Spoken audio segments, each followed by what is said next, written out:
Hello everyone. आज 24 नवंबर है और आज का जो हमारा पहला टॉपिक है वो वर्ल्ड टॉयलेट डे से रिलेटेड है।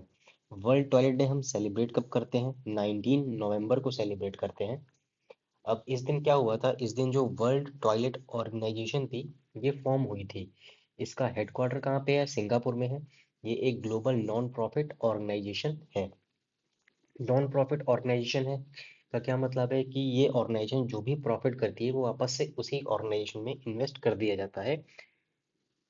शेयर, सॉरी, मतलब उस प्रॉफिट को जो भी ओनर्स हैं वो अपने पास नहीं रखते हैं, वो वापस से उसी ऑर्गेनाइजेशन में इन्वेस्ट हो जाता है। तो ये रही बात नॉन प्रॉफिट ऑर्गेनाइजेशन की। इस साल का जो थीम है वो था sanitation in changing world. I don't think theme की इतनी इंपॉर्टेंस है यहाँ पे। हाँ, बस ये याद होना चाहिए। फिर वर्ल्ड टॉयलेट डे याद होना चाहिए, फिर इसका हेडक्वार्टर और कहाँ पे है ये। फिर अब कुछ इनिशिएटिव्स हैं जो इंडिया ने लिए हैं, हमारी गवर्नमेंट ने लिए हैं इंडिया को क्लीन करने के लिए। तो उसमें जो सबसे पहला है वो स्वच्छ भारत मिशन है, जो कि 2014 में लॉन्च हुआ था। ये ओपन डेफिकेशन को रोकने के लिए हुआ था। मतलब जो भी लोग ओपन में यूरिनेशन करते हैं या टॉयलेट करते हैं उस सारी चीज़ों को रोकने के लिए हुआ था। इसमें गवर्नमेंट ने बहुत सारे टॉयलेट्स भी कंस्ट्रक्ट करवाए थे रूरल अर्बन एरियाज में, हर जगह पे। इस चीज़ से रिलेटेड था स्वच्छ भारत मिशन। और इंडिया को 2019 में ODF, open defecation free, declare किया गया था। फिर जो नेक्स्ट है वो अमृत मिशन है। अब अमृत का फुल फॉर्म होता है Atal mission for rejuvenation and urban transformation. ये 2015 में लॉन्च हुआ था। इसका एम क्या है? एम है भारत के शहरों को लिवेबल, सस्टेनेबल और बेसिक अर्बन सर्विसेज प्रोवाइड करना। लिवेबल बनाना, सस्टेनेबल बनाना और बेसिक अर्बन सर्विसेज प्रोवाइड करना। अब तीन कोर सर्विसेज पर इसका फोकस था। पहला क्या था? Piped water supply. ठीक है, पाइप्ड वाटर सप्लाई। उसके बाद था सीवरेज मैनेजमेंट। उसके बाद है तीसरा जो मेन टॉपिक है वो ग्रीन एंड ओपन स्पेस है। ओपन स्पेस, ये तीन इसके कोर सर्विसेज इसने प्रोवाइड करने का वो की एम किया था कि ये प्रोवाइड करेगा। फिर 2021 में गवर्नमेंट ने अमृत 2.0 को लॉन्च किया। अमृत 2.0 ये रहा, इसको 2021 में लॉन्च किया। अब इसमें टारगेट एक था कि हर घर जल in urban areas, 100% sewerage coverage और वाटर रिसाइकलिंग का टारगेट इसमें रखा गया। टेक्नोलॉजी बेस्ड मॉनिटरिंग की जाएगी, रेन वाटर हार्वेस्टिंग होगा, dual piping and water security पे ज़्यादा फोकस किया जाएगा। अब क्वेश्चन आता है कि इन सब की ज़रूरत है क्यों? तो ज़रूरत है क्योंकि इंडिया की 35% से ज़्यादा पॉपुलेशन सिटीज़ में रहती है। पॉल्यूशन, वाटर स्कैर्सिटी और ड्रेनेज इश्यूज कॉमन है। अब तो पॉल्यूशन भी आ गया है बहुत ज़्यादा दिल्ली जैसी सिटीज़ में। तो Amrut mission directly quality of life, public health और अर्बन इकोनॉमी को बूस्ट करेगा इस तरीके से। अगर सिटीज़ क्लीन होंगी, रहने का एनवायरनमेंट अच्छा होगा, पोल्यूशन नहीं होगा, तो इससे फॉरेन इन्वेस्टमेंट आती है, ईज ऑफ डूइंग बिजनेस अच्छा होता है। तो ये सारी चीज़ें होती हैं। आपको ध्यान होगा अभी कुछ टाइम पहले ब्रायन जॉनसन का एक इंटरव्यू था निखिल कामत के साथ। वो शायद इंटरव्यू उनका मुंबई या गोवा में था, कहाँ पे था मुझे वो याद नहीं है। पर वो उन्होंने बताया था कि वो छोड़ के इंटरव्यू बीच में चले गए थे क्योंकि वहाँ की एयर एयर में पोल्यूशन बहुत ज़्यादा था। एयर प्योरीफायर होने के बाद भी उन्हें इश्यूज आ रहे थे। तो हमें पता नहीं चलता हर दिन क्योंकि हमारी हैबिट हो गई है। तो सोचिए वो हार्मफुल कितने होते होंगे। इस वजह से इसकी बहुत ज़रूरत है इंडिया को, अमृत जैसे मिशंस की। और सबसे ज़्यादा ज़रूरत क्या है कि इन सारी चीज़ों का इम्प्लीमेंटेशन बहुत ही अच्छे तरीके से होना चाहिए। फिर जो नेक्स्ट चीज़ है वो है जल जीवन मिशन। इसे 2019 में लॉन्च किया गया था। इसका सिंपल एम है कि हर घर नल से जल, यानी रूरल इंडिया के हर हाउस होल्ड को functional house hold tap connection, functional house hold tap connection देना। ठीक है। टारगेट क्या है? 100% rural tap water supply with 55% litre पर पर्सन पर डे। ये एक इम्पॉर्टेंट फैक्ट है, मैंने इसमें मेंशन नहीं किया। 55 लीटर पर पर्सन पर डे प्रोवाइड करना इसका एक एम है। ठीक। फिर अब 5 मेजर चीज़ों पे फोकस किया गया है इसमें। पहला क्या है, पाइप्ड ड्रिंकिंग वाटर। फिर अगला है सोर्स सस्टेनेबिलिटी। फिर है grey water management. Grey water मतलब वेस्ट वाटर को वापस से यूज करना, वापस से ट्रीट करना, ठीक। और सेकेंडरी चीज़ों में उनका वापस से इस्तेमाल कर लेना। कम्युनिटी पार्टिसिपेशन है, village water and sanitation committees banana. Water quality monitor करना, फील्ड टेस्ट किट्स और लैब्स के थ्रू कि वाटर की क्वालिटी कैसी है। अब इसकी ज़रूरत क्या पड़ती है, तो रूरल एरियाज में पानी के लिए बहुत लंबी दूरी तय करनी पड़ती है लोगों को, जिससे डिजीज ड्रॉप आउट्स कॉमन हो जाते हैं। ड्रॉप आउट्स मतलब स्कूल में ड्रॉप आउट्स कॉमन हो जाते हैं, कॉलेजेस में ड्रॉप आउट्स कॉमन हो जाते हैं। तो जल जीवन मिशन से हेल्थ इंप्रूव होगी। वुमेन्स वुमेन्स की जो एक्स्ट्रा मेहनत है, फालतू की मेहनत है, अब किसी के घर पानी नहीं है तो उसे दिन के 3 घंटे लग रहे हैं पानी ही लाने में, तो वो फालतू की मेहनत ही है ना, उससे कोई आउटपुट तो निकल नहीं रहा है। तो वो कम होगी और ईज ऑफ लिविंग बढ़ता है, जिससे ये डायरेक्टली SDG 6 यानी क्लीन वाटर एंड सैनिटेशन को सपोर्ट करता है। तो ये था हमारा जल जीवन मिशन से रिलेटेड। अब जो नेक्स्ट टॉपिक हम देखेंगे वो है G20। अभी G20 समिट आपको पता होगा कि साउथ अफ्रीका में हो रहा है। तो इंडिया के प्राइम मिनिस्टर भी वहाँ पे गए हैं, और सबसे इम्पोर्टेंट फीचर क्या था यहाँ का इस बार का, कि इंडिया ने कनाडा ऑस्ट्रेलिया के साथ मिलकर के एक ट्राइलेटरल ग्रुप फॉर्म किया है। ट्राइलेटरल ग्रुप किस चीज़ के लिए है, ये इनोवेशन के लिए है, एनर्जी के लिए है। तो इन सारी चीज़ों पे काम करेंगे। बहुत ज़्यादा डिटेल अभी बाहर नहीं आई है, वो जैसे आएगी मैं बताऊंगा आपको। पर ये एक ग्रुप बना है। अब देखिए, जब इसके पहले मार्क के कार्नी के पहले जो भी कनाडा के प्रेसिडेंट थे, सॉरी प्राइम मिनिस्टर थे, जस्टिन ट्रूडो, उनके टाइम पे इंडिया और कनाडा के रिलेशन बहुत ही ज़्यादा खराब हो गए थे। पर जैसे ही वो प्राइम मिनिस्टर से हटे हैं, दूसरा प्राइम मिनिस्टर बना, तो इंडिया और कनाडा के रिलेशन भी धीरे धीरे इम्प्रूव हो रहे हैं। और जैसे अमेरिका ने बहुत सारे टैरिफ्स लगा दिए हैं H1B वीज़ा पे और वर्किंग प्रोफेशनल्स पे, तो कनाडा जो इंडिया के वर्कर्स हैं उनको अपनी अपनी कंट्री में अट्रैक्ट करने की कोशिश करेगा, ताकि जिससे हमें काम भी मिलेगा और कनाडा की भी इकोनॉमी बूस्ट होगी। तो बात करते हैं G20 की। तो G20 क्या है, सबसे पहले हम देखते हैं कि G20 जो हो रहा है वो इस बार हुआ, मैंने ये आपको बताया, जोहानिसबर्ग साउथ अफ्रीका में हुआ।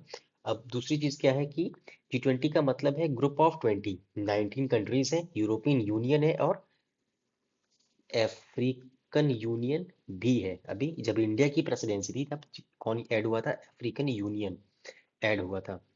ये वर्ल्ड का प्रीमियर फोरम है जहाँ पे टॉप इकोनॉमीज ग्लोबल इश्यूज पर पॉलिसी कोऑर्डिनेशन करती है, जैसे economy, trade, finance, climate, technology और भी इसी तरीके से रिलेटेड चीज़ों पे। 1999 में एशियन फाइनेंशियल क्राइसिस के बाद G20 बना, ताकि बड़े इकोनॉमीज मिल करके ग्लोबल फाइनेंशियल स्टेबिलिटी इंश्योर कर सकें। ये जो ओरिजिनली था, ये ओरिजिनली फाइनेंस मिनिस्टर्स का फोरम था। फाइनेंस मिनिस्टर्स मिल करके इसमें मीटिंग करते थे। पर टाइम के साथ बाद में 2008 में ग्लोबल फाइनेंशियल क्राइसिस के बाद लीडर्स का समिट बन गया। अब यहाँ पे PM या प्रेसिडेंट्स मीटिंग करेंगे।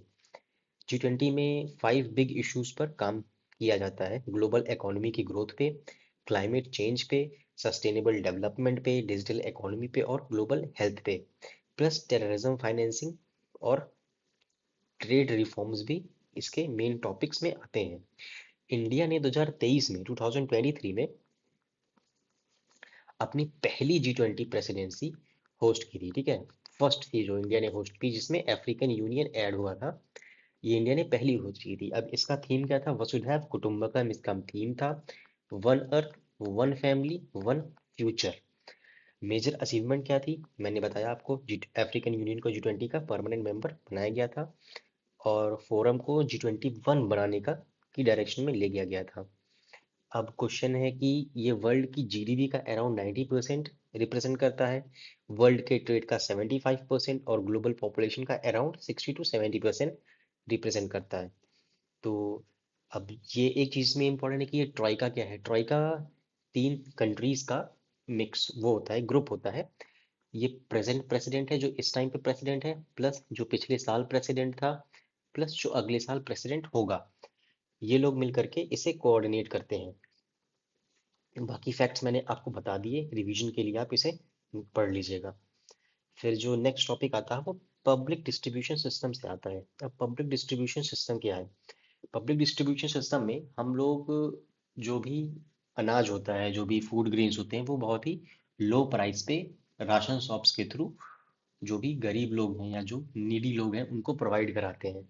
अब इसमें प्रोक्योरमेंट होता कैसे है? सबसे पहले तो फार्मर्स से प्रोक्योर कौन करती है? FCI, food corporation of India. किस प्राइस पे? एमएसपी पे प्रोक्योर करती है। फिर एफसीआई सेल करती है स्टेट गवर्नमेंट को सेंट्रल इशू प्राइस पे।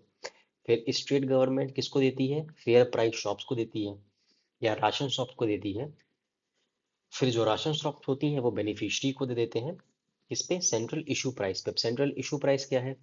एनएफएसए एक्ट में मेंशन है कि चावल के लिए 3 रुपए पर केजी, वीट के लिए 2 रुपए पर केजी, और कोर्स ग्रेन माने मोटा अनाज, मतलब मक्का हो गया, जौ हो गया, बाजरा हो गया, इसके लिए 1 रुपए पर KG.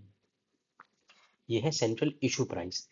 NFSA national food security act 2013 में आया था, जिसने पीडीएस को वेलफेयर स्कीम बना दिया। ठीक। अब इसमें दो टाइप के हाउस होल्ड्स होते हैं, जैसे एक प्रायोरिटी हाउस होल्ड है, फिर एक अंत्योदय अन्न योजना है। जो प्रायोरिटी हाउस होल्ड है उसमें हर पर्सन को per month 5 kilo food grain मिलते हैं। फिर जो अंत्योदय अन्न योजना है उसमें क्या होता है? 35 केजी पर पर्सन पर मंथ मिलता है। ये चीज आपको ध्यान होनी चाहिए। फिर अब कुछ चीजें की गई हैं पीडीएस को भी डिजिटलाइज करने के लिए, जैसे कि भंडारा 360। अब इसमें क्या किया जाएगा? एक क्लाउड बेस्ड बनाया जाएगा, वेयर हाउस बनाया जाएगा, जिससे वेयर हाउस की मैनेजमेंट की जा सके। स्मार्ट एग्जिम वेयर हाउस क्या है? डिजिटल सिस्टम है to enhance export import warehousing efficiency. फिर अन्न दर्पण है, end to end visibility of food grain movement. ये सारी चीजें की गई हैं ताकि पीडीएस को मॉडर्नाइज किया जा सके डिजिटल इनिशिएटिव्स के थ्रू। जैसे कि हर चीज इंडिया में डिजिटाइज हो रही है, तो पीडीएस को भी डिजिटाइज करने की कोशिश की जा रही है। फिर अब आता है नेशनल वाटर अवार्ड्स। इस बार जो दिया गया था वो 6 नेशनल वाटर अवार्ड है। देता कौन है? प्रेसिडेंट इसे कन्फर करते हैं। कौन से इंस्टीट्यूट ने बनाया था? तो मिनिस्ट्री ऑफ जल शक्ति ने इसे स्टेब्लिश किया था। किस लिए? वाटर कंजर्वेशन में, सस्टेनेबल मैनेजमेंट में और कम्युनिटी ड्रिवन इनिशिएटिव्स में अगर कोई बहुत ही अच्छा, बहुत ही एग्जेम्पलरी कंट्रीब्यूशन देता है तो उसको ये अवार्ड दिए जाते हैं। ये लोगों के बीच में अवेयरनेस भी फैलाता है। किसके लिए अवेयरनेस? वाटर के लिए अवेयरनेस, क्योंकि वाटर बहुत ज़्यादा है अर्थ पे, पर जो फ्रेश वाटर है, जो यूजेबल वाटर है, उसकी क्वांटिटी दिन पे दिन कम होती जा रही है। और मुझे या आपको, हर किसी को वाटर कंजर्वेशन में अपना कंट्रीब्यूशन देना चाहिए। थोड़ा भी दे, अगर दे रहे हैं अगर, तो वो बेकार नहीं है। जितना हम कर सकते हैं हमें करना चाहिए। तो सबसे टॉप स्टेट्स कौन सी इसमें? तो टॉप महाराष्ट्र ने किया, फिर गुजरात और फिर हरियाणा। फिर एक इसमें है जल संचय जन भागीदारी इनिशिएटिव। तो ये क्या है कि अब वाटर जो initiative to foster participatory water stewardship through community action CSR partnership. Water के लिए जो भी करना है, स्टीवर्डशिप करनी है, वाटर के लिए अवेयरनेस फैलानी है, या कंजर्वेशन करना है, या इंफ्रास्ट्रक्चर कुछ बनाने जिससे वाटर को कंजर्व किया जा सके। फिर इसमें सीएसआर कंपनीज भी इन्वेस्ट कर सकती हैं सारी चीज़ों के लिए। ये एक इनिशिएटिव बनाया गया था जिसको 2024 में लॉन्च किया गया है। फिर जो नेक्स्ट टॉपिक है हमारा वो इकोनॉमिक्स से रिलेटेड है। वो है बेस इफेक्ट।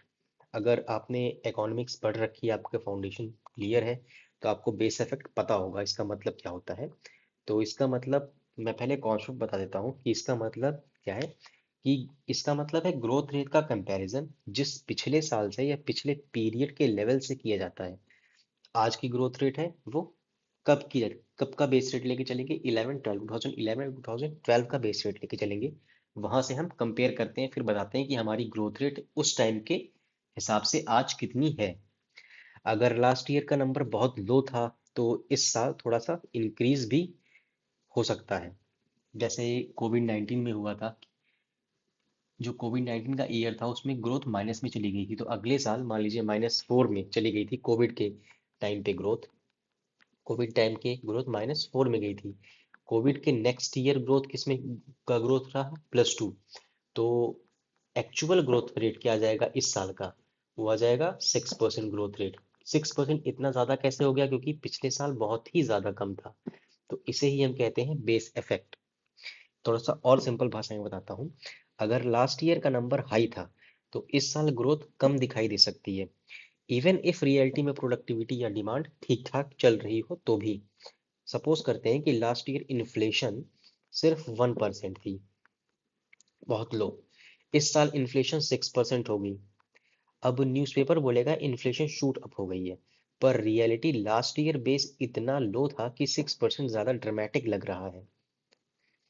यही होता है बेस इफेक्ट। ठीक। कोविड के बाद इंडिया का जीडीपी ग्रोथ एक साल -7.3% था, बहुत लो था।